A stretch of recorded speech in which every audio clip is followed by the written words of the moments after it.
quick. All right, here we go. So we live in a society today where truth, even before our very eyes, is consistently questioned, criticized, and altered to fit a person's ideology of God's original intent for the kingdom and for mankind. We believe that the Bible, our kingdom constitution, is inspired, infallible, inerrant, and the final authority for all. Rock Truth is founded on He who is the original point of reference for all things to come through eternity. Rock Truth Radio is a cross cultural response to the economic climate and social crises of today. Rock Truth is designed to serve the physical need of fallen man while serving the spiritual need he didn't know he had that impacts, affects, and infects generationally. Rock Truth Radio seeks to inspire, enlighten, and highlight upcoming and established local kings and queens of character while promoting Black consciousness and awareness of who we are and to whom we belong. And it is indeed, again, a kingdom renaissance. Hey, and hello, everybody. How are you? Hello. Hold on. Let me see what's going on in this background because I'm not able to see everybody. Yeah, me either. Hold on real quick. How's everybody day? How's everybody doing today? Blessed. Yes. Very happy it's Friday. Very happy. Yeah. Me too. I'm doing marvelous if I must say so myself. I'm ecstatic that it's Friday, honestly. All right, so we got Will back. Or at least I thought we did. But you know what? As we wait for Will to, kind of come on in, what we can do is get ready to bring in our guest for today. She is an author. We're actually waiting for her book to come out, which seems to be, amazing based on the topic and the subject matter. And we'll discuss it today. It is Miss Shannan Starr, straight out of Philly. Hello, Miss Shannon. How are you? Hello. How are you? I'm good. Hello. How are you? Hello, Miss Shannon. That's what's up. Star. Like Miss Shannon. Star. Like Patrick on SpongeBob. You so Okay, I think we got Will back now. Let me kind of look again. Let me see. Oh my gosh. Okay, here we go. Oh, Will? Hi. Hey! Hi, Will. There you go. Hey. Welcome to the show. Welcome to Rock Truth, Will. Hey, I missed y'all. I did. I missed y'all. I don't know what. My computer literally just said, it just went straight off. I'm like, I see. This is something else. But let's get back to our special guest, Miss Shannan Starr. How are you today? I'm well considering. Forgive me, I'm sitting in my car right now. I had to step away from my family. We had a funeral not too long ago. So yeah. Okay. Our condolences. Yeah. Thank you. Yes. So let's get right into it. I got a few questions. One, your book. Okay. So when is it due to be released? What is the name of it? And what is it about? Okay. So right now I'm in the page design process. It's been a little bit of a roller coaster trying to get it published. I don't have an exact release date. But as soon as I have a couple other things that I need to take care of. So as soon as I get the financial part taken care of, then, I'll have a release date. So I wrote a memoir series. The first unit to come out is a 2-in-1. So the first 2 books are in one unit.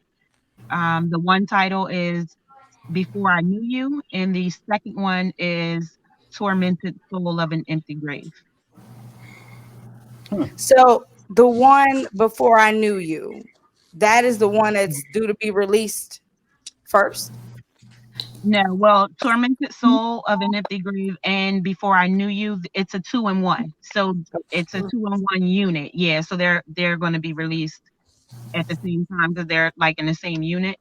The third part of my series I'm working on now, so that will come sometime later. Okay. Well, tell us a little bit more about the series and what ties these two. Okay. So, well, it just was more cost effective to do a 2-in-1 rather than trying to publish 2 books or really all 3 of them at the same time. I wrote these two basically at the same time, and they're like snapshots of my life. It doesn't go in like a chronological order, so you can read either one. It doesn't matter which one that you read first. You can read either one. It kind of just goes from the beginning to the end. It's just all over, and it's like snapshots, like memories. Um, so I've dealt with childhood trauma, or what's also called childhood adversity. I've dealt with a lot of that, anywhere from sexual abuse, mental abuse, emotional abuse. I've dealt with all of that in my childhood, and then coming to adulthood, I've dealt with trauma bonds, and that was me getting into the wrong relationships. And Oh wow. yeah, not just even like personal relationships, but it had to do with friendships, and even building trauma bonds with employers, and Teach just this. staying in situations that was not good for me. Teach. Yeah. So when I began to write, when the Lord gave me when He gave me the go ahead and write this, I'm thinking that it was one thing, and then He just flipped it all the way around. Like recently, He just told me this is going to be a platform. I'm going to use my story as a platform to bring awareness to childhood adversity. So it's kind of deep. It's deep. Is it say hood adversity? early Childhood. Childhood. I was about to say hood adversity. Man, that's gonna be the lit. I cannot. And there's Will. Hey, for real. No, I'm just saying, like, can you imagine that? That is like, that's the tales from the hood. If I don't know hood adversities, man, that's hard. That's hard knocks. Here goes Will. I love that. Did he just get Ivo, you telling me you wouldn't read that book? Ivo, you telling me we should all read that book. That'd be a book. We should all write it, right? Because I got some stories. You talking about you want to see a dead body? You want to see a dead body? What? For real. The hood adversities. I'm done. I'm done. I'm done. But listen, I'm gonna throw the disclaimer out there. It does get a little hood. You know, when I start to talk about like my mentality and, you know, the hurt that I experienced, you know, people call it crazy. They don't understand when you go through trauma and the severity of that hurt and the severity of that trauma, how deep it runs. You know, people call you crazy, but it's not crazy. You're hurt. You know? And I experienced some things, and yeah, so it does get a little bit hood. If you can go ahead, so yeah. Pain will do that to you. Pain will do that to you. It will knock you down, man, throw you around, twitch you up, and bend you. My goodness. You're right. Is it anything, you know, specific that, you know, you have gone through or you would like to like share that would be definitely relative to, you know, other women or people? I don't want to negate men at all, that have gone through what you've gone through, maybe a message or anything. I definitely feel as though what's the most important message to get out there is that it's okay to get help. It's okay to get counseling. It's okay to get therapy. Absolutely. You know, you don't have to suffer in silence. And, you know, our community, we're like conditioned to hold these things, and we're conditioned to suffer with these things without telling people, because then again, when you go see a psychiatrist or you go see a therapist or a counselor, you know, you're deemed crazy, and it's like the stigma attached to it, but that's wrong, you know. And then on top of that, that's a slavery mentality that's been passed down, that continues to be passed down, and it's a mentality that needs to be broken, you know, especially in our community, especially for our men, especially for our men. Our men need to know that it's okay. Like, you don't have to be strong all the time. It's okay to acknowledge your hurt and your pain, you know. So that's like my biggest thing, is to let people know, like, it's okay to get therapy. It's okay to get help, you know, because sometimes you can't gather all the different things that's in your mind, you know, you got to get it out into the atmosphere, and you got to talk to you got to talk to somebody, and it's okay. It don't matter if other people, don't agree with it, then that's a personal problem. That's their issue, not yours. Teachers. Yeah. Yeah, I was taught as a kid. I don't know about y'all, but I was taught as a kid, all you need is Jesus. Yeah. Me too. Mm-hmm. Yep. But pray it away. Yeah, pray it away. Pray it away. And you know how as a child, like how like that don't make, like, to a child that does not make a lot of sense. I don't know if y'all noticed that don't make a whole lot of sense, because one, they don't know how to pray. Shucks, the parents don't know how to pray. So how you gonna tell a child, pray it away? No, I want my child to tell me what's wrong. What's the problem? We can talk about it. Let's pray together. Let's figure it out together. Like you said, we need to have that counseling, that one-on-one, especially men. I don't know about you, Ivo, but sometimes talking to a brother helps. I tell you what, and it definitely does. But what you were taught as a child, I was taught as well from my teen years, that Jesus is on the main line. Yes, and before I keep going, I'm gonna tell you this. Speaking of Jesus being on the main line, I just want to let our listeners know that the phone lines are open, and you can dial 747 242 TRUTH 747 24 Truth. That was perfect because you took Jesus on the main line. And then I said, tell them what you want. And then you said, well, if you want to tell them what you want, 747 24 Truth.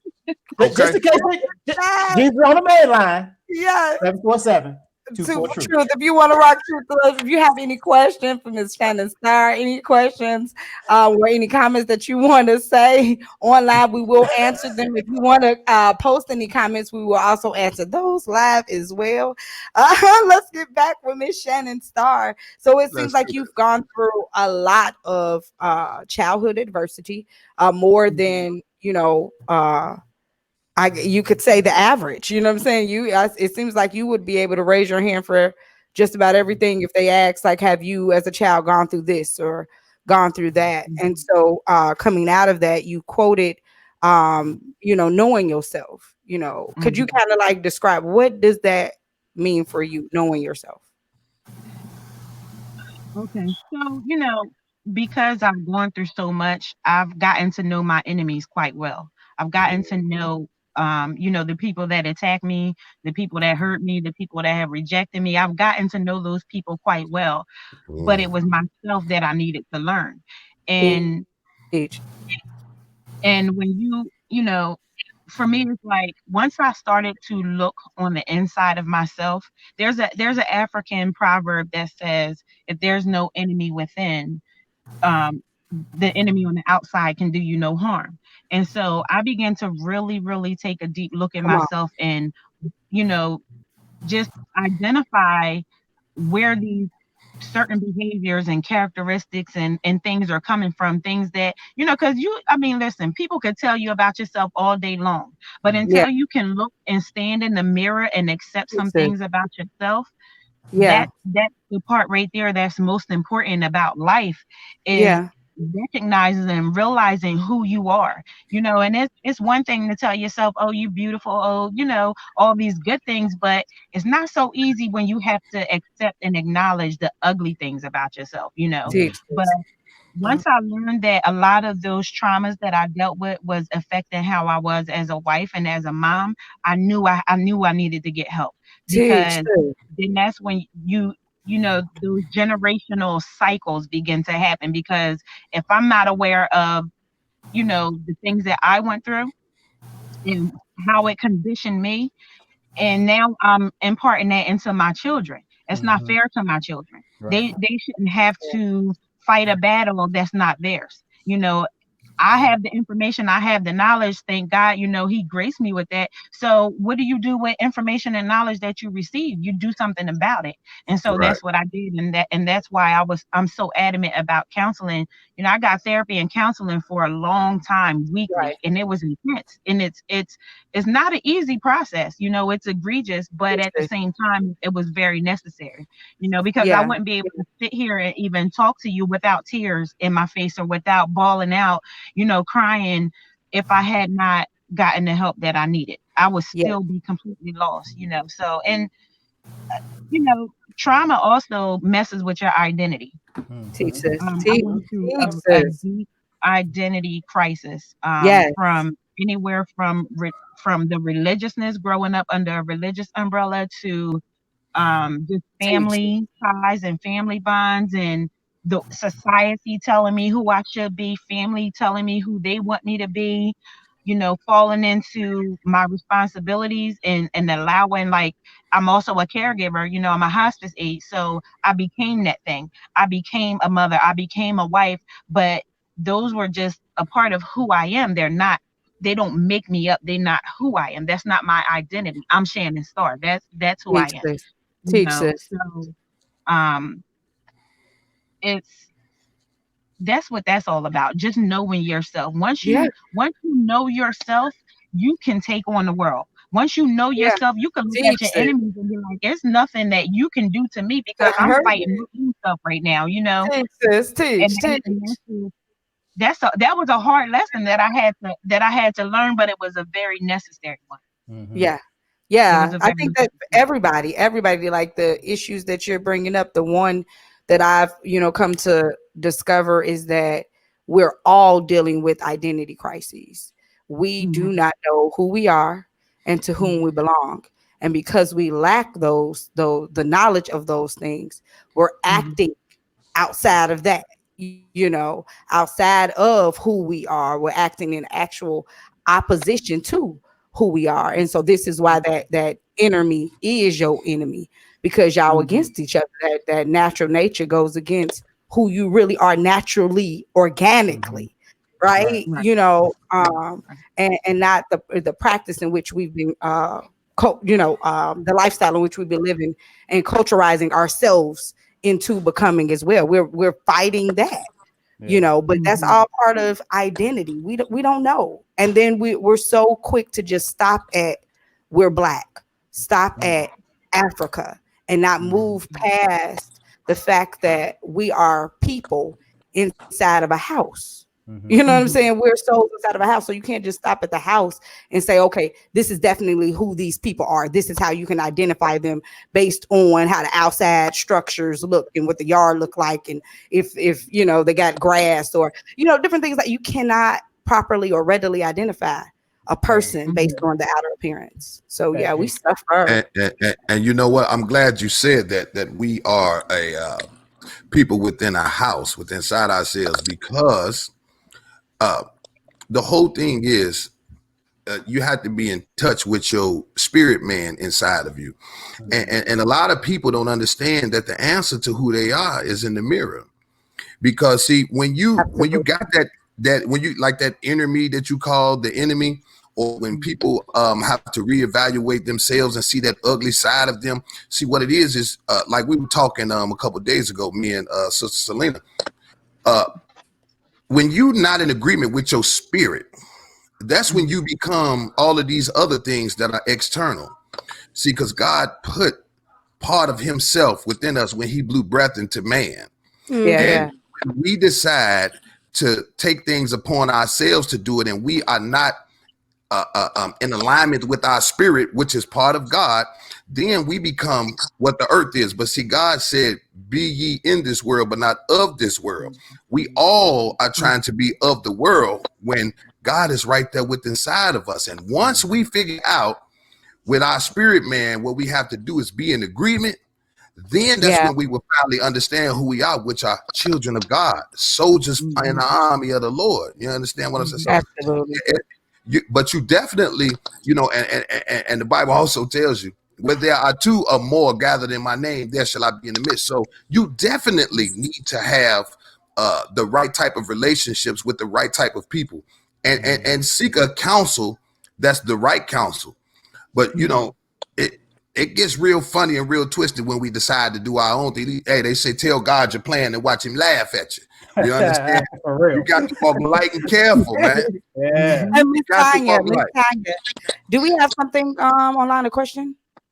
Yes, we do. We have somebody, Brandis, that wants to know, did you learn how to love yourself through counseling? No, I didn't. Wow. Interesting. Okay. I believe it. No, I So didn't. how did you learn how to love yourself? My relationship with God. Hello. Amen. Amen. That's it. That's all. Yeah. Religion without relationship is dangerous. That's number one. Ooh, don't start. Don't start. Man.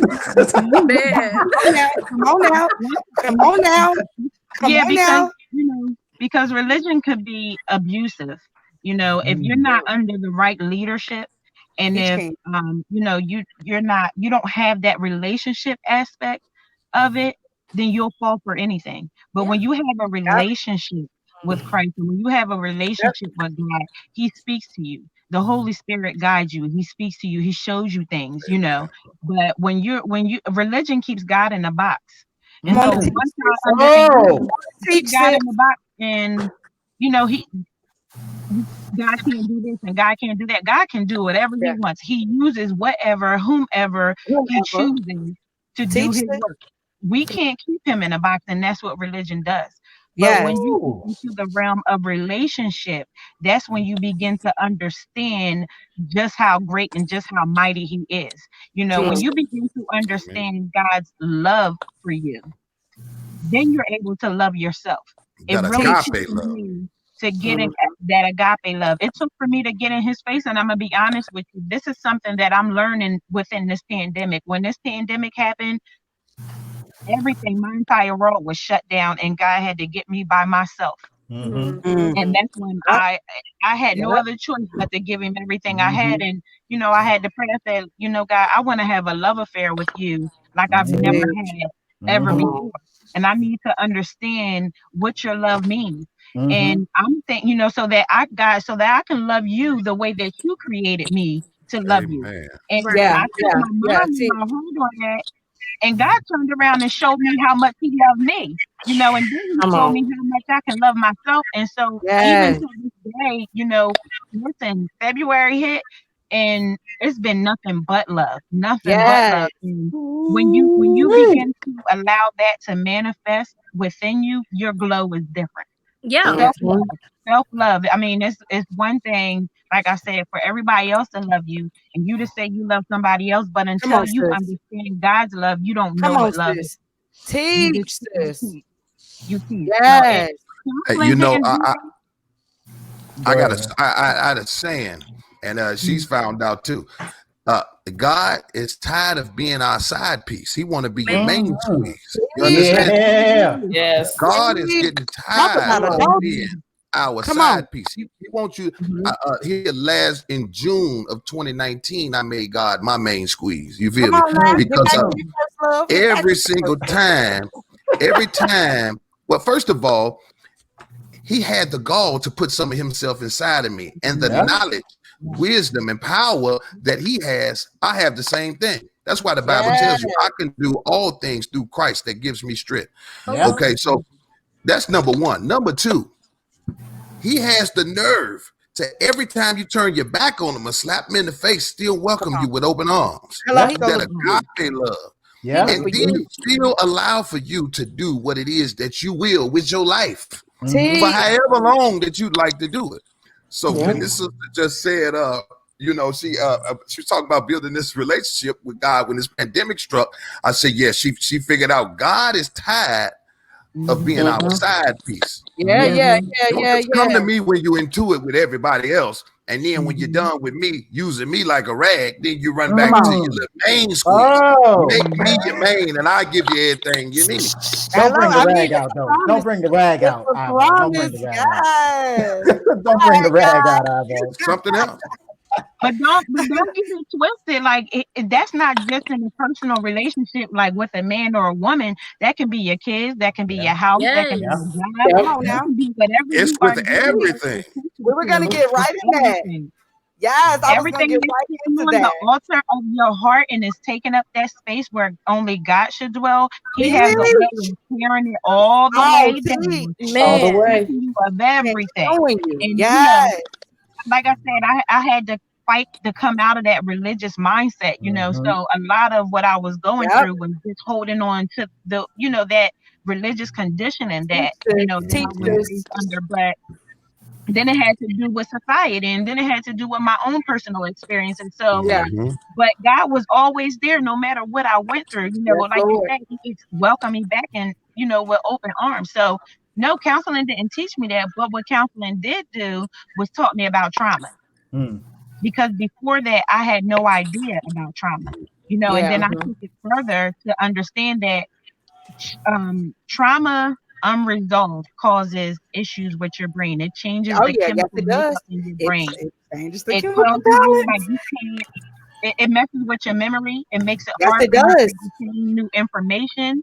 Yep. And it's a This, lot. this It's a even lot involved. causes of But Alzheimer's. yeah, Mm-hmm. yeah. So I'm crazy enough to believe that the damage that was done, Mm-hmm. God's going to reverse that. That's Yeah. it. I'm It's Man. already crazy enough done. to It's believe already Yeah. that done. he's going to heal everything, all of that damage that was caused from all of these years. And I'm Yes, talking Lord. maybe from as early as 4 years old as I can remember, up until a few years ago. Oh my Lord. Yeah. Yeah, let's Wow. let's let's get into that at the next half of our hour, guys.